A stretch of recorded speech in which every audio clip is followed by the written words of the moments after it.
To the Chinese, Mount Wudang is the first mountain under heaven.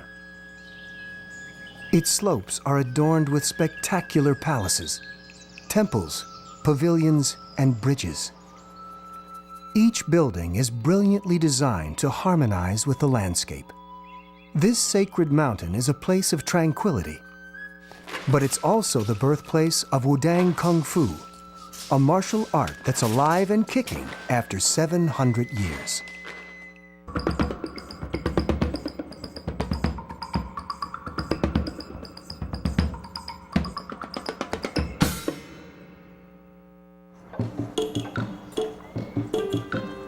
In Chinese terms, Wudang is a tiny town of 25,000 people.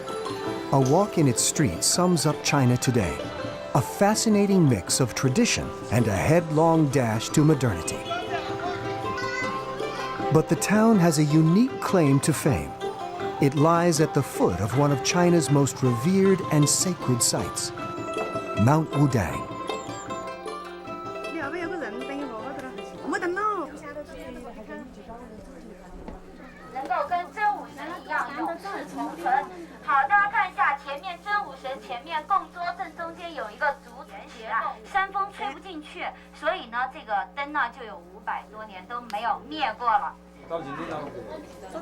Taoist pilgrims come here to worship the god Zhen Wu. Born as a prince, he practiced martial arts and studied Taoism on Mount Wudang. It's believed that he achieved immortality on these very slopes. His journey to becoming a god was long and hard.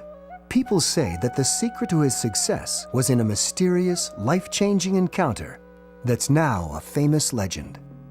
After 4 years of training on Mount Wudang, he got tired and gave up. On the way down Mount Wudang, he met the goddess Guan Yin, who was disguised as an old lady. Guan Yin was sharpening an iron rod. Prince Zhen Wu was curious, so he went up to her and asked, "What are you doing with the metal rod?" She replied, "I'm making a sewing needle." Prince Zhen Wu was astonished. "How can such a thick rod be sharpened into a needle?" Guan Yin replied, "If a rod can be sharpened into a needle, anything is possible." Prince Zhen Wu realized the wisdom of the old woman's words. If she kept at it long enough, the steel rod she was sharpening could indeed one day become a needle. It was just a matter of time and perseverance. Inspired, Prince Zhen Wu turned back up the mountain and returned to his training, determined to reach his goal. It took him more than 4 decades to achieve immortality, finally becoming a god known as the perfect warrior. On the spare land between the foot of Mount Wudang and the town, local people carry on an ancient tradition with deep roots in Taoism. Taoists believe that a force flows through everything in the universe and that nature provides us with all we need. Such beliefs led early Taoist philosophers to live in remote mountain villages in their attempts to commune with nature.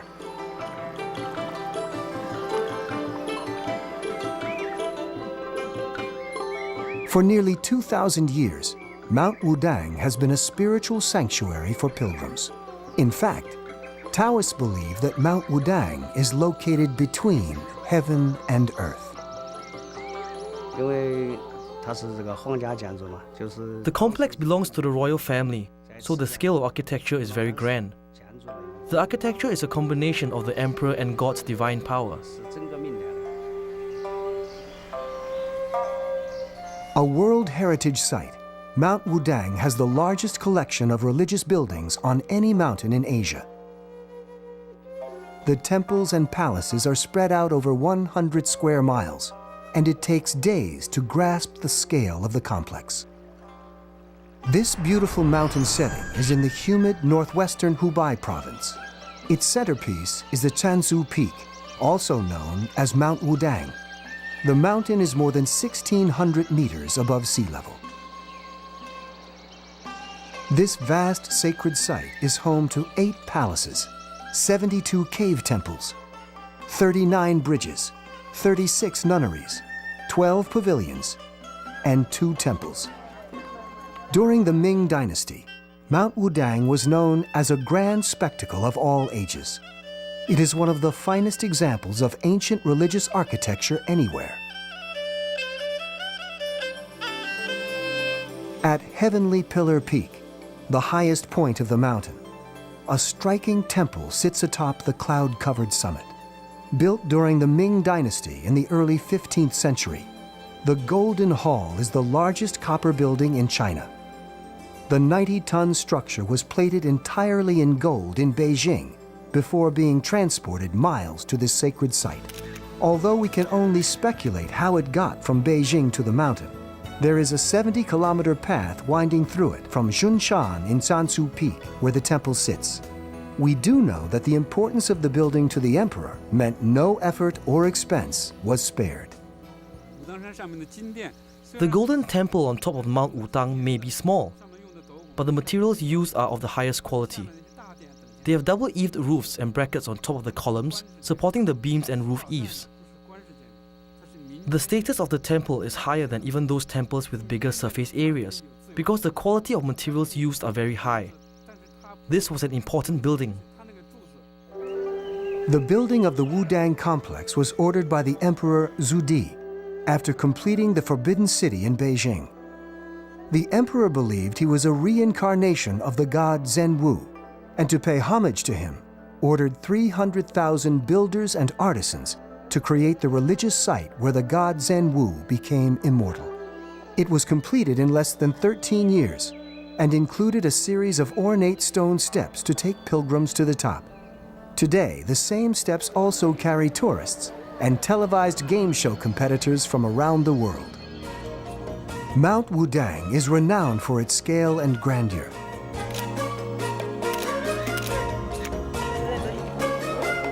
But it's equally remarkable for the vision behind the design and construction, which ensured there was no damage to the environment.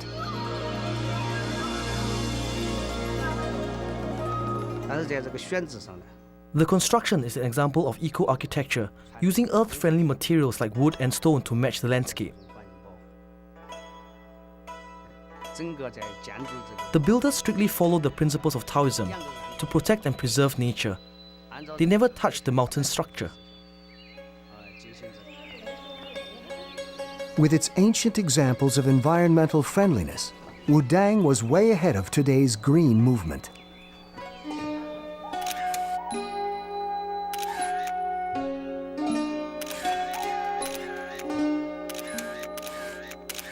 In the Nine-Bend Yellow River Hall, a long winding path replaces the more traditional staircase leading up to the main buildings. The builders modeled this unconventional hallway after a river, using unevenly sized bricks to simulate the water's surface and make it follow the curves of the mountain. Even with its bright red banks, this man-made river feels like it's part of the natural landscape. After entering the hall, the floors are made out of long block stones. They are laid out like the surfaces of rivers and lakes. On either side, the riverbanks are tall and steady, directing people's attention to the design concepts.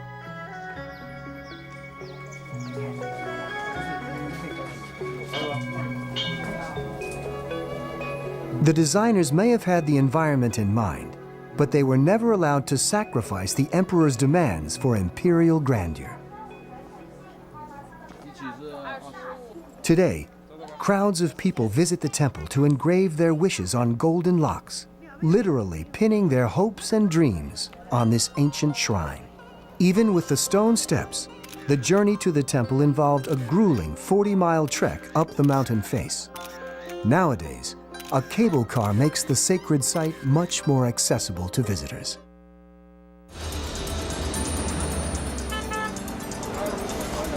Today, 594 million Chinese live in cities that move at breakneck speed. More and more people seek ways to maintain health and peace of mind. For many, the answer lies in an ancient practice, Tai Chi. Across the nation, the Chinese gather in parks in the early morning to practice.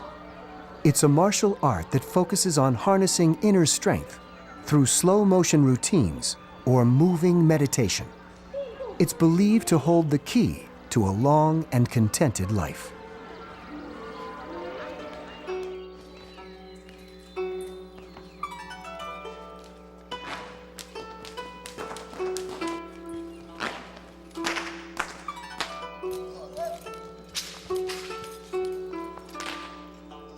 Tai Chi was developed on the slopes of Mount Wudang, which also gave birth to Wudang Kung Fu, China's most popular form of martial arts.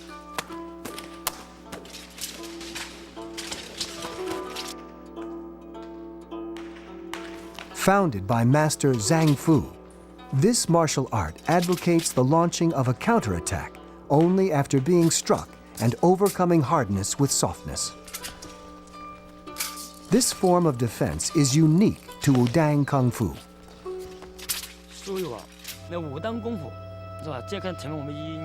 Wudang martial arts, simply put, is a form of Taoist culture, tradition, philosophy, expressed through a physical form known as wushu or martial arts. Wudang Wushu focuses on keeping the body healthy. Wudang martial arts place the utmost importance on health and healing. Wudang Kung Fu has its roots in Tai Chi and has the same aim: to keep the mind and body pure and healthy until death eventually makes the soul one with nature. Taoists pay extra attention to nature. They believe there is a soul and spirit to all that exists in nature. There are gods in mountains and water, in the rivers and lakes. There is spiritual power in everything around us. Wudang also has healing powers. The mountain is swathed in luxuriant forests, exotic plants, and abundant medicinal herbs. Out of 1,800 of them, discovered during the Ming Dynasty, more than 400 still grow on Wudang slopes. The use of medicinal plants is taught as part of the studies at the Wudang Kung Fu Academy.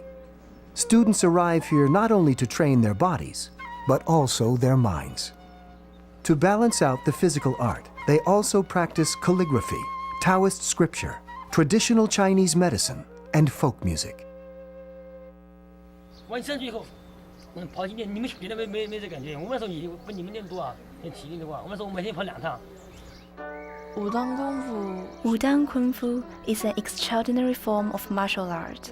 It is very difficult for a person to truly understand it and experience its true form. I feel honored to be a student of one of the oldest cultural traditions of China, because it seems like a lot of the ancient cultures have been forgotten. Many of these forgotten cultures are the most beautiful things that exist. Everything I'm learning now, the martial art, the music, are all valuable traditional teachings that have been passed down from ancient times, and I am proud to be a student. Traditionally, Wudang Kung Fu was reserved for Taoist priests and was only taught to commoners in secret locations. Masters passed on their craft to hand-picked students. Ever since I started learning Wudang Kung Fu, my body and health started to recover. Unlike the past, when I fell sick easily, my character has become stronger and more determined, unlike the one which loved to cry when I was young. The other point of Wudang Kung Fu is that it heals the qi of body by cleansing it with circulation. It gives a good aura. The complexion looks better. Another thing is water. Water is a significant icon of Tai Chi. Tai Chi means using softness to defeat the solidness, and water carries that characteristic. By practicing Tai Chi, it allows one to practice how to deal with daily life, like how to stay calm in situations, and analyze before making the right decisions. Only in recent years has Wudang Kung Fu opened its doors to outsiders. Now, the academy takes in students from around the world.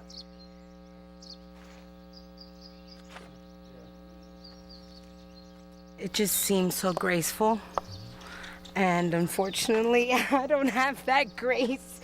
But my brilliant teacher there was fabulous and patient.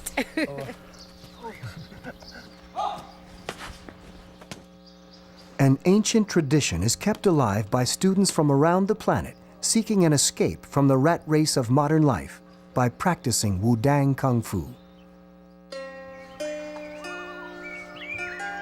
Taoists believe they're surrounded by the sacred. Their ultimate aim is to merge their spirits with the environment, because that's where the gods reside. So by getting closer to nature, they get closer to the divine. As one with nature, the buildings of Mount Wudang are a perfect place for pilgrims to make this spiritual journey. And probably the best place of all is the Southern Cliff Temple, also known as the Nanyan Temple. It's a stunning example of how a man-made building can add beauty to an already breathtaking landscape. Nanyan Temple is the most significant building on Wutang Mountain because it was constructed on the side of the mountain cliff. Without a stable base, the temple could never be erected. This delicate technique and artistic creativity is unique to Wutang architecture. A few days ago, I accompanied a tourist who had a memorable experience. He said, "When I come to Mount Wutang, especially the Southern Cliff Temple, it feels like my heart is communicating with the universe. I am feeling the ultimate peace." This proved that the architecture had achieved the ultimate union with nature. The building hangs miraculously in midair, and the stone foundations and wooden pavilions appear to merge with the cliffs and forests. Nestled in the surroundings, the Southern Cliff Temple takes worshippers to the heart of nature and closer to their goal of uniting with the natural environment.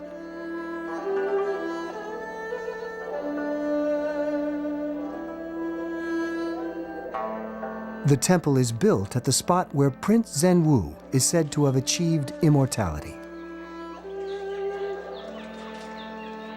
So the legend goes, as an immortal, his soul disappeared into the forest as a ball of light. For Taoists, this is the perfect conclusion, to merge with the environment so that their spirits sit eternally in their natural surroundings.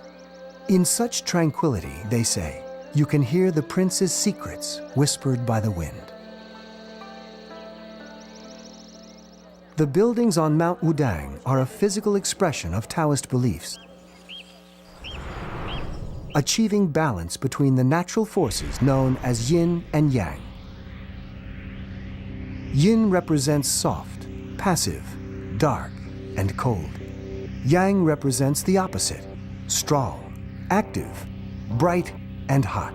Everything in nature has yin and yang characteristics, and the goal is to achieve a balance.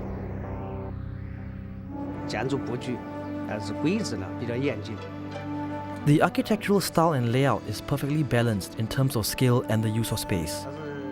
The buildings are constructed to balance out the landscape, taking into consideration yin and yang, and the 5 elements of the universe. The 5 elements of the universe, according to the Chinese, are metal, wood, water, fire, and earth, and were used by Chinese philosophers to categorize and describe the relationships between them. The Purple Cloud Palace, built in 1413, is the perfect example of the Taoist philosophy of balance. The largest of all Wudang palaces, it's where the royal families said their prayers and communicated with the gods. Flanked by water in the front, and mountains at the back, and forests on either side, it balances the yin and yang of nature, bringing harmony and stability.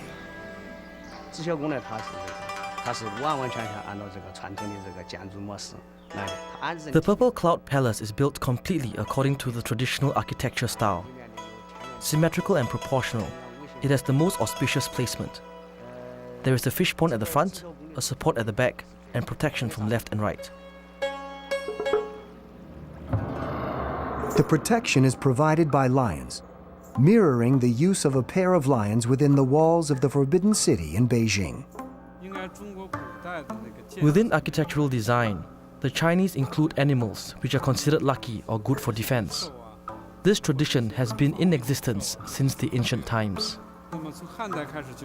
All Chinese architecture is based on the principles of yin and yang. The lions displayed side by side also reflect the yin and yang. For example, if the left side is yang, the lion would be male. If the right side is yin, the lion would be female. How do you tell the difference? The female lion would always be seen nurturing a lion cub. The male lion would be playing with a silk ball. The yin and yang in Chinese architecture reflects a desire for balance in life itself. This was the central concern of the visionaries who built Mount Wudang. It wasn't just about beautiful buildings, but about building a beautiful life.